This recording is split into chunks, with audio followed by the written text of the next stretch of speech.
Hi friends, మీకు ఈ video నచ్చినట్లయితే లైక్ చేయండి, సబ్స్క్రైబ్ చేయండి. శ్రీకర్ వాటర్ తాగుదామని చెప్పేసి అవుట్ హౌస్ నుండి ఇంట్లోకి వస్తూ ఉంటాడు. ఇంతలో అక్కడున్న అవని మాత్రం శ్రీకర్ని చూసి, శ్రీకర్ ఏంటి ఇలా చూస్తున్నావు, ఇంట్లోకి ఎందుకు వచ్చావు, ఎవరైనా చూశారంటే నీకు ఏమవుతుందో అని చెప్పేసి అంటుంది. ఇంతలో వాళ్ళ మామయ్య వాళ్ళ ఆయన కూడా వస్తూ ఉంటారు. అది చూసిన అవని మాత్రం ఒక్కసారిగా షాక్ అయిపోతూ ఉంటుంది.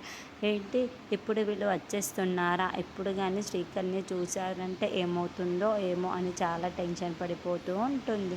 ఇంతలో శ్రీకర్ని డైనింగ్ టేబుల్ దగ్గర దాక్కోమని చెబుతూ ఉంటుంది అవని. ఇంతలో అక్కడ ఉన్న శ్రీకర్ మాత్రం డైనింగ్ టేబుల్ దగ్గర కూర్చొని ఉంటాడు. ఇంతలో అక్కడ ఉన్న వాళ్ళ మామయ్య మాత్రం అమ్మ అవని మాకు భోజనం వడ్డించమ్మా అని చెప్పేసి అంటాడు. త్వరగా ఆఫీస్కి వెళ్ళాలి అని చెప్పేసి అంటాడు. ఆ మాటలు వినగానే అక్కడున్న అవని మాత్రం సరే మామయ్య గారు అని చెప్పేసి అంటూ ఉంటుంది. శ్రీకర్ వైపుకు చూస్తూ వాళ్ళకు భోజనాల్ని వడ్డిస్తూ ఉంటుంది. అది చూసిన వాళ్ళ మామయ్య మాత్రం ఎందుకమ్మా ఇంత టెన్షన్గా ఉన్నావు అని చెప్పేసి అడుగుతూ ఉంటుంది.